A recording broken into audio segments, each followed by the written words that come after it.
Chapter 4. Kelsey Castle, Summit Lake, March 5th, 2012. Day 1. High on a bluff in the mountains of Summit Lake, Kelsey Castle watched as the rising sun burned the horizon red and turned the wispy clouds into cherry cotton candy torn across the sky. Farther off the horizon, over the center of the lake, dark thunderclouds formed.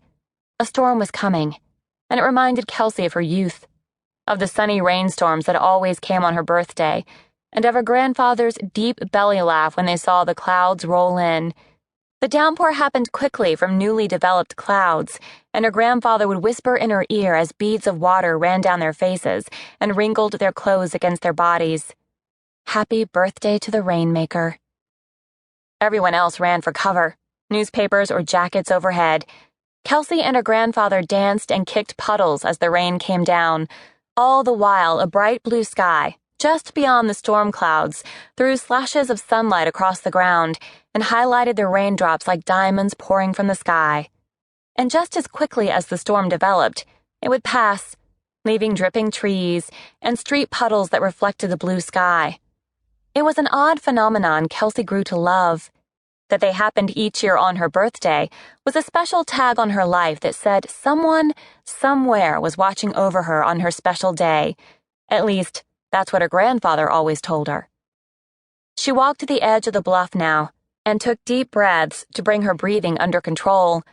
Arriving in Summit Lake the night before, Kelsey jogged through town early this morning, quiet and still in the dawn hours.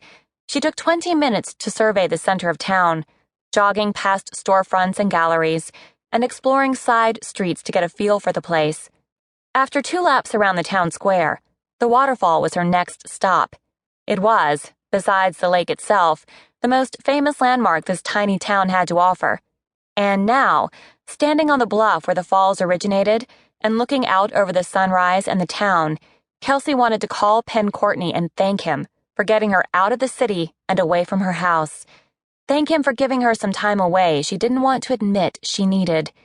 There were books and experts that might help her, but Kelsey was not the type to confide in those structured aids. She always relied on an inner strength to get her through difficult spots in life, and this rough patch would be no different.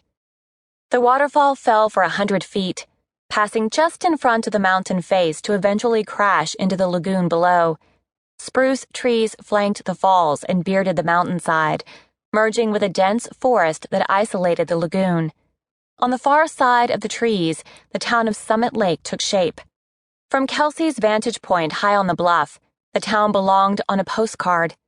One main drag, Maple Street, ran through the center of town with 5 roads slicing across, each heaped with shops and boutiques and restaurants and galleries Kelsey had inspected earlier during her run. On the north end was the Winchester Hotel, an old Victorian building that had been hosting guests of Summit Lake for decades, and where Penn Courtney arranged for her to stay. 5 blocks from the Winchester, on the south end of Maple Street, St. Patrick's Church was a majestic structure, built from white stone and decorated with Gothic wooden entry doors and a tall steeple that looked like a needle ready to puncture the sky. To the east was a vast expanse of the lake, after which the town was named, and together with the western mountains where Kelsey stood, it sandwiched the town of Summit Lake into a cozy setting known for summer houses and weekend getaways. Homes trickled down from the foothills and circled the lake. A few tiptoed on stilts into the water.